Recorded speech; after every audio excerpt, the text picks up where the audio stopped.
keputusan perbincangan kita dalam Jemaah Menteri, kemudian kita ubah sesuai setelah mendapat input daripada Jabatan Peguam Negara. Itu cara kita kerja. Perdagangan timba balas atau ART seringkali menjadi poin pembangkang untuk menghentam kerajaan. Ada yang menggelarkan perjanjian tersebut sebagai perjanjian syaitan dan minta untuk diruqyah. Tak cukup dengan itu, pembangkang juga menggunakan naratif. Kononnya, kedaulatan Malaysia akan hilang sekiranya perjanjian ini diteruskan oleh Malaysia. Adakah pembangkang fikir pihak kerajaan buat keputusan tanpa fikir panjang? ART boleh sebabkan Malaysia hilang kawalan terhadap ekonomi negara sendiri. Tidak, ART tidak menghalang dasar dan inisiatif Malaysia untuk tingkatkan pertumbuhan ekonomi negara termasuk perdagangan dan pelaburan. Ia merupakan platform kerjasama strategik dan dialog ekonomi bagi memperkukuhkan hubungan ekonomi Malaysia dan Amerika Syarikat. Ada juga yang cakap kononnya Amerika boleh paksa Malaysia ikut polisi yang menguntungkan mereka. Sebenarnya, Malaysia masih lagi bebas memilih yang mana semua ikut undang-undang dan dasar kerajaan serta kepentingan dan keselamatan ekonomi Malaysia. Seterusnya, Bumi Putra akan terjejas. Macam mana boleh terjejas sedangkan dasar Bumi Putra langsung tidak disentuh? Malah, syarikat tempatan boleh rebut peluang baru dengan pelabur global.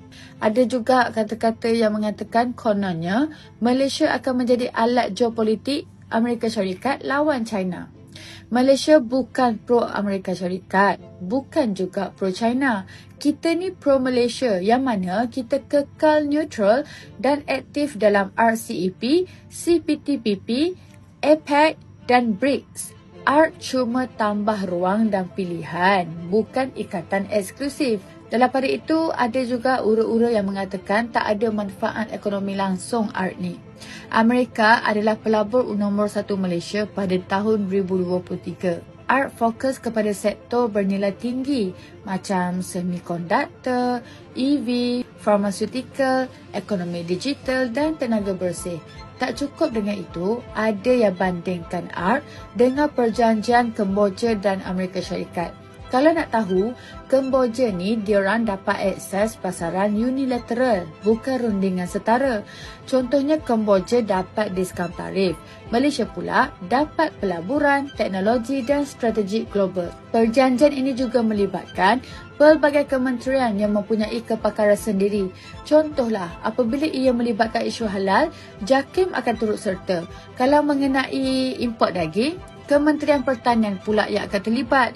Semua kementerian dan agensi berkaitan dirujuk sebelum ART dimuktamadkan.